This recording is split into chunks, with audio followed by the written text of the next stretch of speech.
or how to avoid summer backslide back. I can't even talk right now. Mommy's Earth. It's the earth, that's right. And there's a feather. And there's a feather. I hate feathers.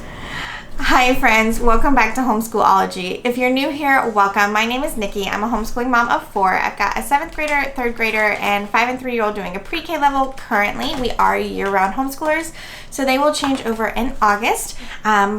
Today's video is another collaboration with the Secular Homeschool Mom Group, and today's video is hosted by Kalea over at Ode to Abode. So I will be linking her channel as well as the playlist for you guys to hear all about all our tips and tricks for summer plans and avoiding that summer slide.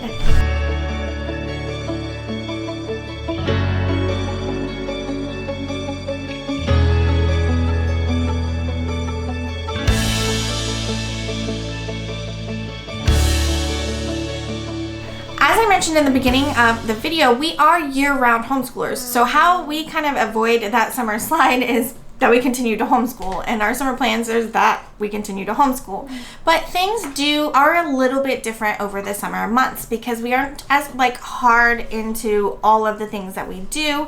Some of our curriculum has wrapped up by summertime, and some is so.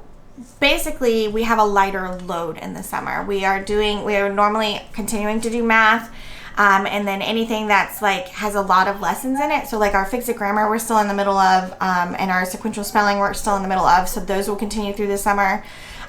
It's a beetle.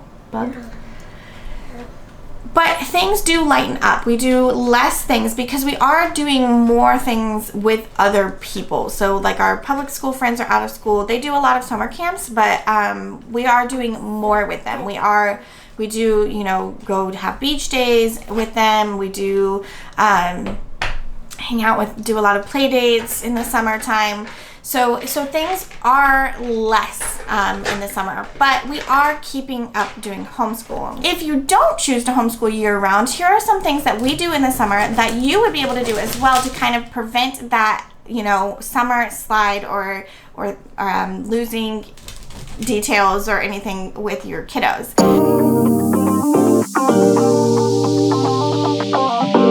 So first up is going to be Night Zookeeper. You guys know we like it around here. I will put in a little video here for you guys. But we really enjoy Night Zookeeper. My kids think of it more as a game. They really like, the creativity that it allows.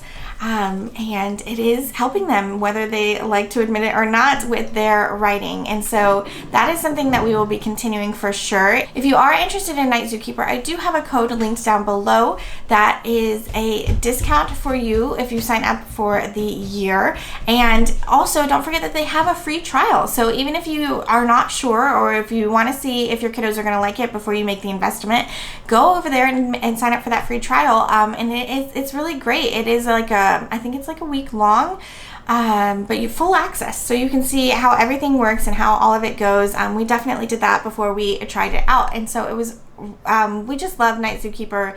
It really is very engaging. It's kind of like a game, but also creativity. It's very gentle approach to writing. They're not asking them to write a whole story. They're asking them questions, and then they help them turn that into a story, which I think is just so great. So we will be doing Night Zookeeper over the summer.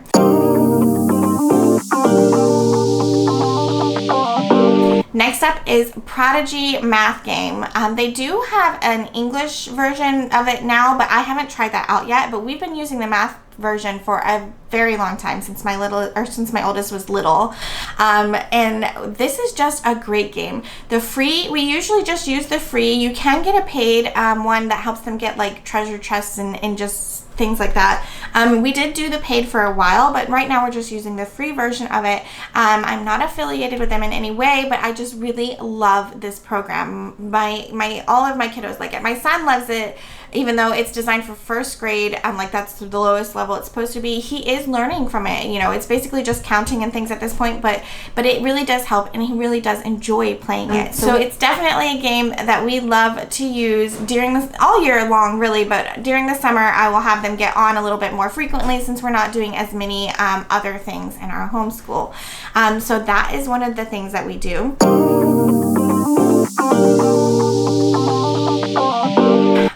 Number 3 would be having a summer reading challenge. So everyday reading, I'll link the website down below and I'll give you a picture here. They have some really great like little charts that you can color and little spaces to fill in all the books that you read, and my kiddos have done that in the past and gotten really excited about it and really have read a lot about it. But there are also many places like the Pizza Hut Book It program. Y'all, it is still around. That thing we did in school, it is still around. You can still take advantage of it even as a homeschooler. You just go to their website. I'll try to link it down below for you guys.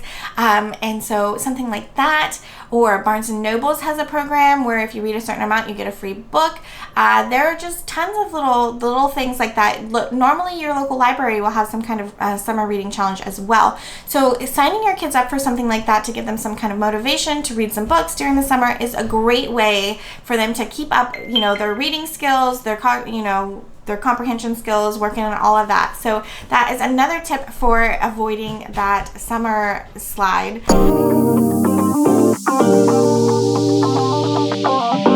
And last but not least is just working on life skills is a great way to kind of keep kiddos engaged during these summer months.